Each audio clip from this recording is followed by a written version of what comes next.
everyone, welcome to Maths class. Today we are going to start with the new topic application of percentage. So what are the learning outcomes of the day?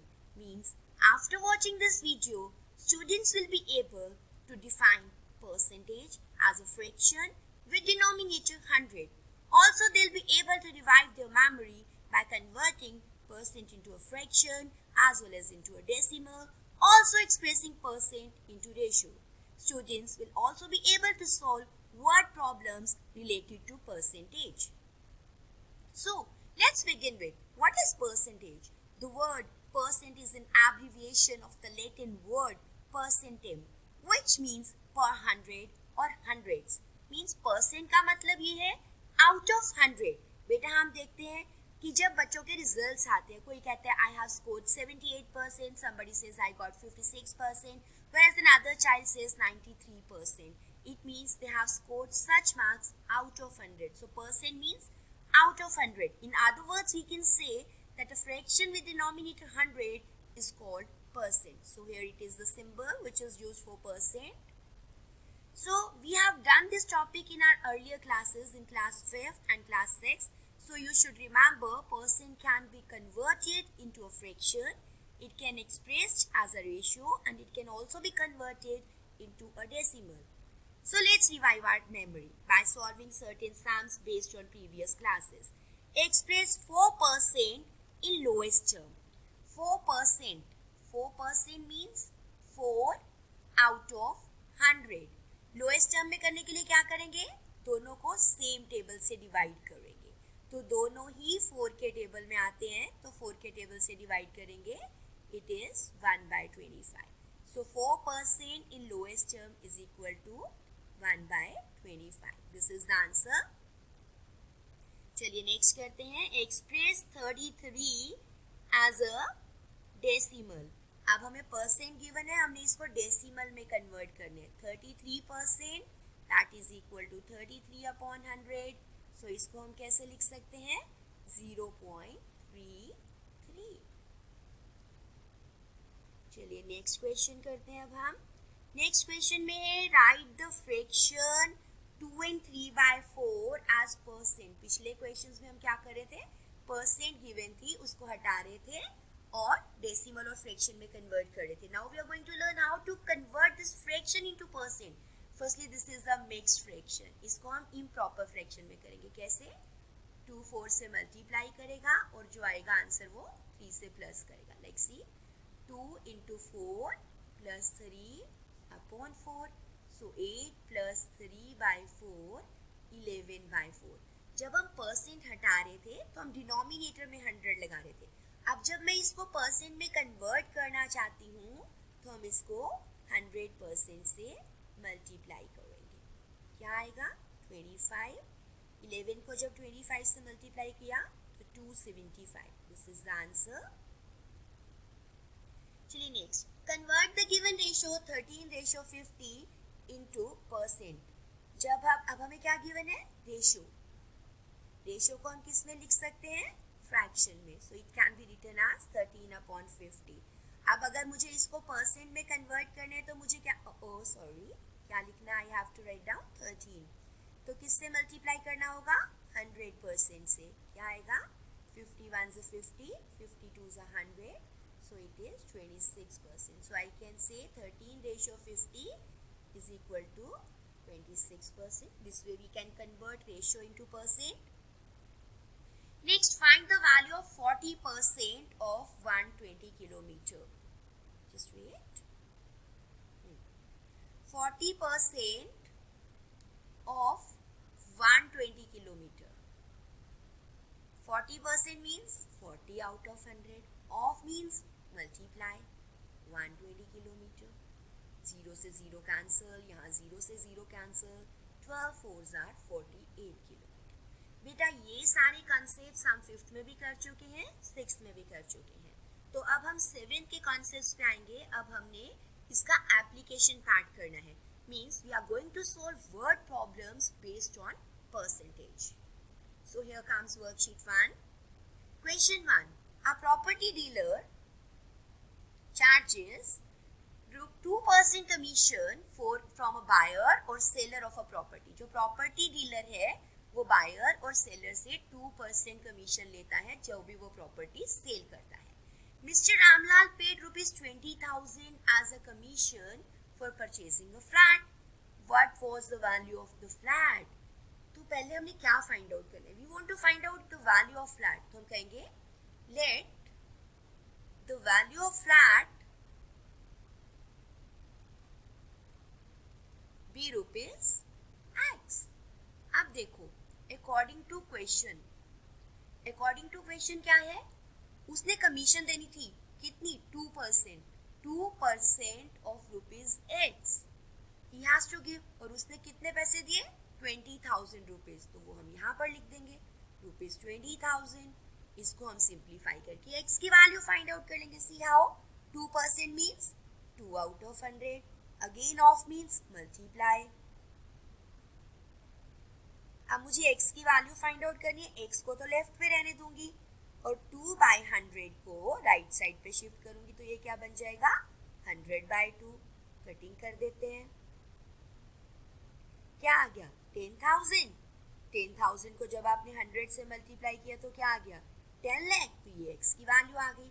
तो and में हम लिखेंगे therefore the value of the flat was rupees 10 lakh. So this is the answer. चलिए next question करते हैं. A 3-star hotel in Delhi charges 10% sales tax. कितना? 10% sales tax on the price of the food taken. जो hotel वाले हैं वो sales tax charge करते हैं कितना? 10%.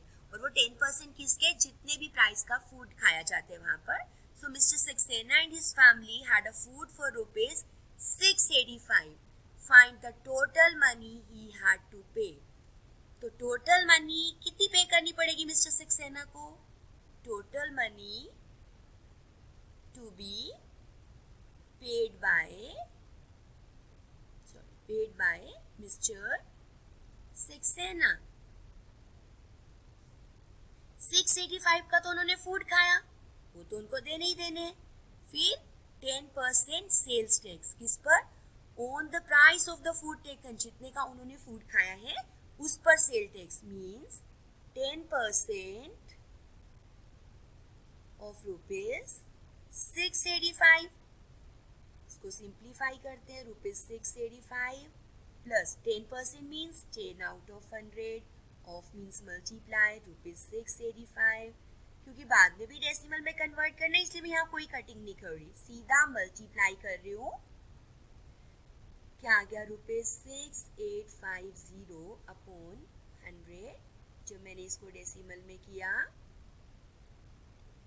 तो आ गया ₹68.50. जब आप इसको ऐड करते हैं तो यू गेट 753.50 पैसा.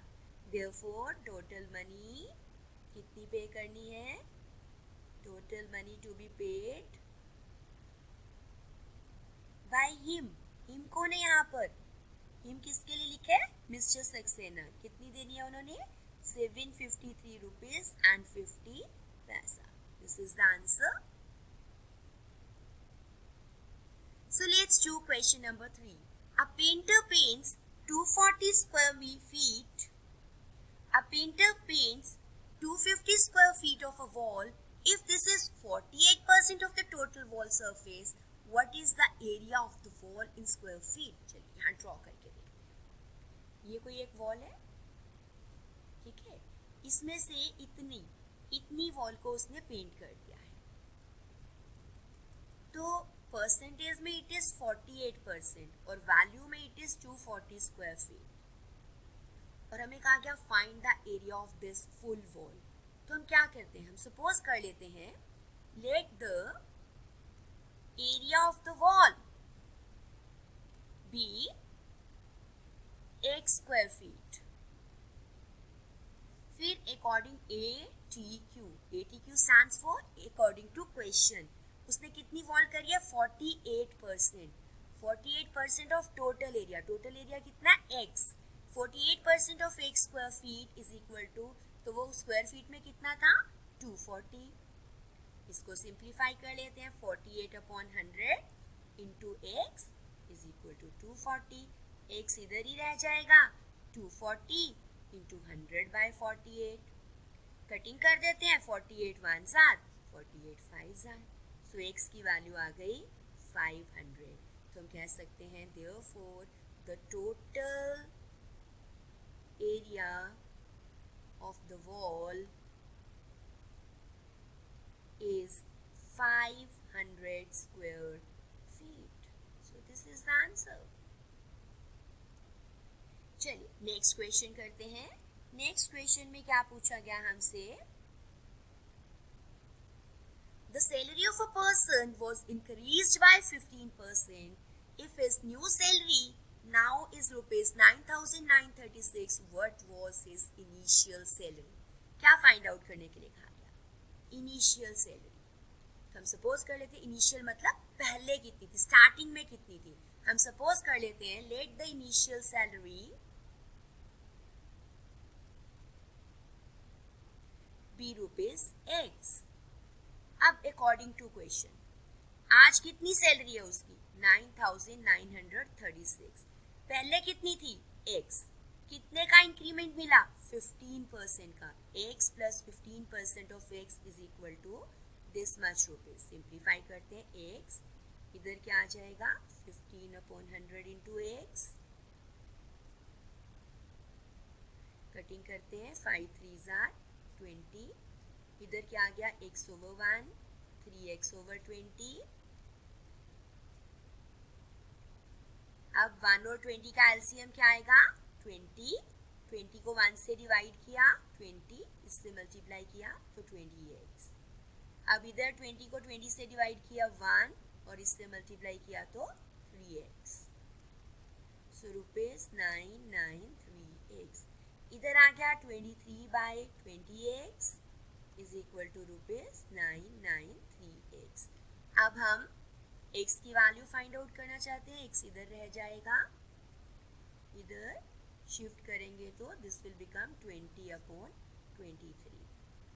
चलिए डिवाइड करते हैं, 23 1 जार, 23 4 जार 92, देन 3 देन 2, और जब हम इसको मल्टीप्लाई करेंगे तो we get this. Therefore his initial salary was rupees 8,640. So students, this way we have done first 4 questions of the worksheet 1. Remaining questions will continue in tomorrow's class. So you are going to do questions on page number 91 and 92 just to revive your memory what you have learned in your previous class. Thank you and have a nice day.